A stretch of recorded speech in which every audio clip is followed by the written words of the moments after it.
There's probably a lot. It's a great question. Well, I can't tell the story. Yeah, you can. Oh shit!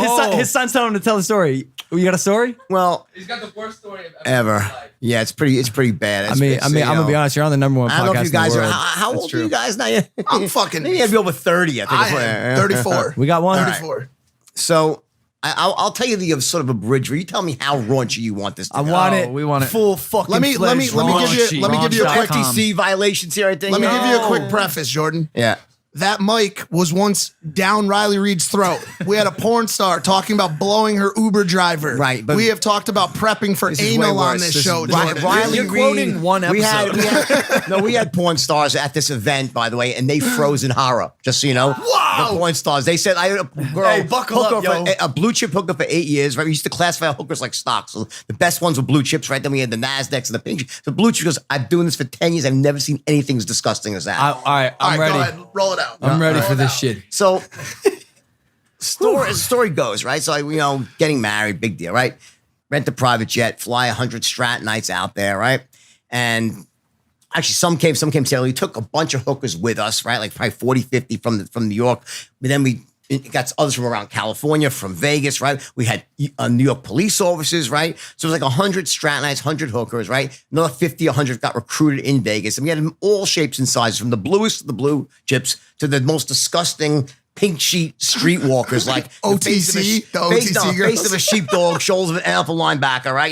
Just the most rancid shit you've seen, right? But we were equal opportunity employers, right? We don't want to be prejudiced, right? Want to be a nice guy, right? Anyway, so now the Bachelor was at the Mirage Hotel back then, which was all the rage. That was it. The Mirage was the greatest place ever, right? So we had the whole back part of this one floor of the Mirage, right? So my friend and I, I'm going to leave his name out because I'll just said that. I'll give him that much respect here, right? So he was a huge gambler and a really major league CEO of a huge company in the garment center. This guy, right? Total wild man, right? But he was like out of his mind. I mean, this guy would do so much coke, but he was like almost like David Copperfield doing coke. Like he'd carry around like a little billet of coke, right? And with a collar stay, right? And he could do it. He'd be 5 DEA agents around. He'd be like this. He's like, did he fucking just? He's like a magician. A magician. He's like a fucking magic. Wow. Wow. What did he just do? It was like sleight of hand. That's how good this guy was, right? Damn. He totally corrupted me. And I'm very easily corruptible, by the way. Yeah. Right? I couldn't tell. I'm like the parents. No, people my parents warned me about, right? But anyway, so he was just a complete fucking wild man, right? So we're downstairs. He was a massive gambler. We're playing blackjacks. He's playing 5 hands at once. I'm playing 2 hands, $10,000 a hand. So he's up like $2 million, up like $750,000. We're fucking high as kites. I'm like probably on 15 lewds at this point for the day. At least 7-8 grams of blow, and just going on. It's like, this is complete insanity. Xanax, Klonopin, because it sounds good, morphine. I had everything in my system once, but it was all perfectly balanced. So I was like, you saw me like, wow, the guy seems like he's sober. How is that possible? He had the setup. That was balanced. That was balanced, right? Anyway, yeah. So finally, it's like, Did you just say that? Like, where is the balance? I refer to it as a perfect state of toxic poise, right? Quickly, what he means is it wasn't in either direction too much. Yeah. He was balanced and fought down, like not too much stimulants, anxiety, but I'm not a rubber band. Like, Got it. That was perfectly balanced, right? Exactly. At some point, you get I'm gonna so stay a fucked. rookie. At some point, you get so fucked up that plants, right? Anyway, the magic mushrooms, right? So anyway, so here's what we got. So anyway, so we're downstairs, right? We're gambling like mad. I'm up like 700 grand. He's up 2 million, right? And after a couple hours, like, let's go upstairs to the bachelor party, right? So I cash out like $1.2 million in a bag, right? I had my $500,000 plus the 701, right? He leaves his chips there on the table. The guy, he just leaves it because that's what's like when you're a huge gambler. So we go upstairs, and as we get to the floor, 20, I think it was 23rd floor maybe, and we turn the corner. It's like the fucking Matrix. It's like it was like the dark energy emanating. Almost like the room was pulsating. The whole really weird energy, right? 2 cops guarding the bachelor doors. We walk towards the doors. The cops say, "Mr. B, you do not want to go in there. You really do." I said, "We must go in there. We must. It's beyond our control." So we open up the door, and there is the bachelor party. And it's like it's like Sodom and Gomorrah on the 23rd floor of Mirage. It's completely out of fucking control. Now, just so you know, I wrote about this in my book, the first book, right? And I described that exact scene, which came on the heels of all the other insanity I was doing, right? And the interesting thing was I already bet about 150 pages in the book, And I was talking about crazy shit. I mean, candles up my ass. I was like, no, up the ass, no big deal, right? All this crazy shit. Midget tossing that. All this. And this was a female editor, Danielle Perez Rams. And she was awesome. She's like, oh my God, this is great. I'm like, really? I'm like, okay. She's like, this is awesome. People are going to love it. She's like, oh my God. Everything. Oh, great, great, great. I'm like, wow. I'm like, so I'm just going to go for it. So when I got to this part with the bachelor party, I'm like, I'll just fucking go for it, right? So I then write out like 12 pages describing every seedy, disgusting detail down to its most minute elegance, right? Where it's like, I mean, like literally you can see the cum dripping off people. Is that how much right? Anyway, and I send the pages to Random House and I get back a comment. I don't think other human beings will understand. And so I know a few will understand. Oh my God. These guys, you're talking to the two people that book was meant for. Well, let's see. Can we get the unredacted version? Anyway. If they find this disgusting, you got a serious problem. you will. You got a real problem on your No, hands. this is so anyway. This is like a space-time continuum tear. It like teared space-time. The fabric of time and space. Yeah, it did. Like there was music, it just stopped. There was like people froze. It was like, like fucking X-Men shit. Like it was like frozen in place, right? So anyway, this guy and I, we walk in together, right? And there it is. The first thing we see is the bathroom door opens. A little hooker, blue chip, walks like 19, 20 years old. She's limping out, crying, and this guy follows her out. This guy, his nickname was the biggest dick on Wall Street. A 12-inch cock the size of a Campbell soup can, right? She's crying. So everyone gives her $500 for it. She's like, thank you. And she limps away, right? Okay, he's like, I had to do it. It must happen, right? Then it's like a dog poised on all fours with fucking getting blowjob. Nitrous oxide. Sorry. Can you say what you just said one more time? Dude, just the way you said it. Dude, this is just, by the way, this is nothing. That's Rookiesville here, okay? Anyway, there's cocaine out on plates, dishes of Quaaludes. Everyone's fucking out in the open. Like, it's just complete fucking mayhem. Like an orgy out in the open, right? Like, nitrous oxide. Everyone's fucking doing whippets on a fucking tank. It's just complete fucking insanity. And behind us is the glass, view of Vegas. Just a scene like you couldn't imagine, right? Like out of the movies, right? So anyway, and by the way, here's the sick part. I didn't think it was weird. I'm like, You just walked in. You were like, normal night in day at Vegas. work, right? Yeah, normal night in Vegas. Right? So then this guy, Wigwam was his nickname, right? Called him in the movie. He was rug rapping, as we called him Wigwam because he had the worst toupee this side of the Iron Curtain, right? It's like a fucking dead squirrel on his head. So Wigwam was fucking coked out of his mind, right? He's like, he comes and goes, I'm like, what?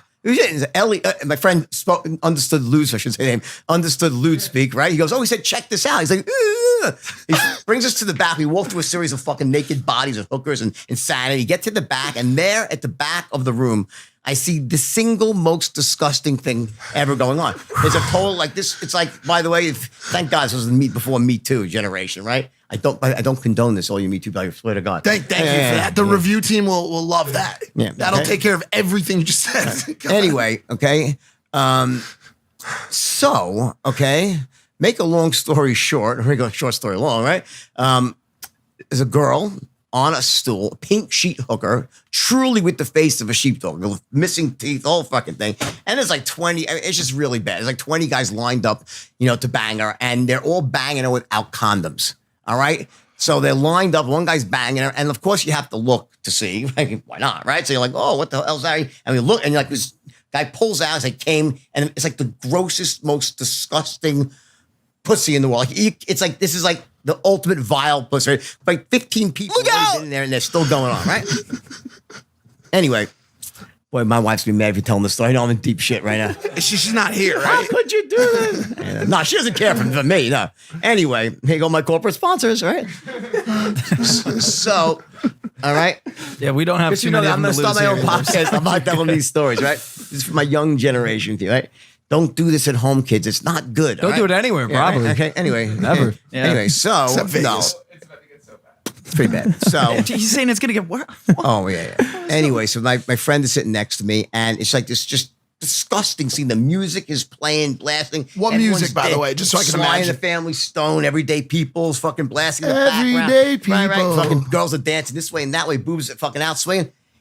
My friend takes a look, and it's just like this just disgusting, rancid, pussy out, and it's like dripping with stuff, and the girl's like with a cowboy hat on. She's saying, yeah, she was getting money thrown at her, right?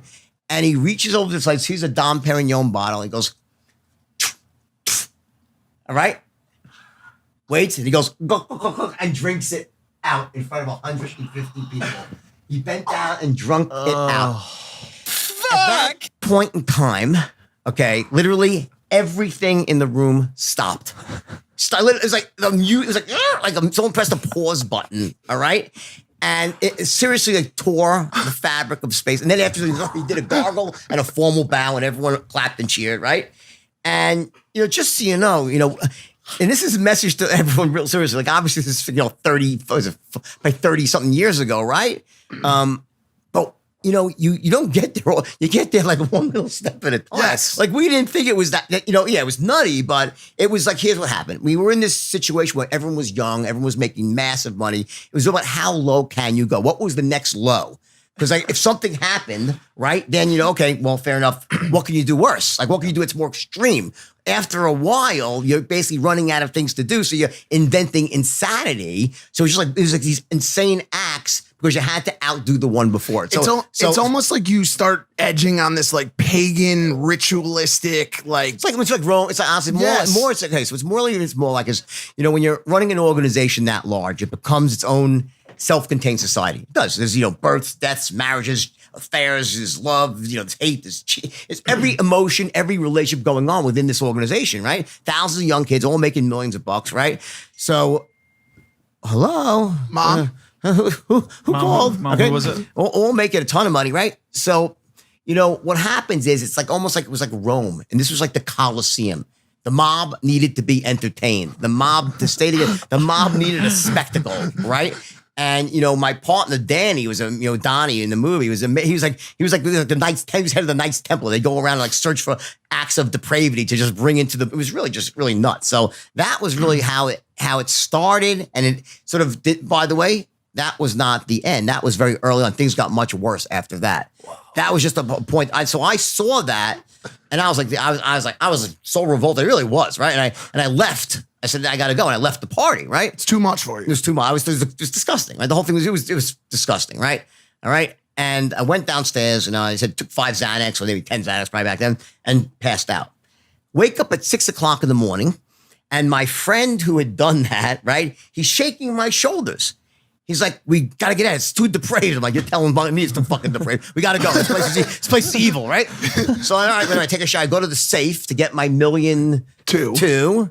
Fucking safe's empty. I'm like, where's my? He goes, I took a bit of I lost $3 million that night, and then lost like 30 million more over the. So it got really bad. So listen, you can look at this stuff and laugh.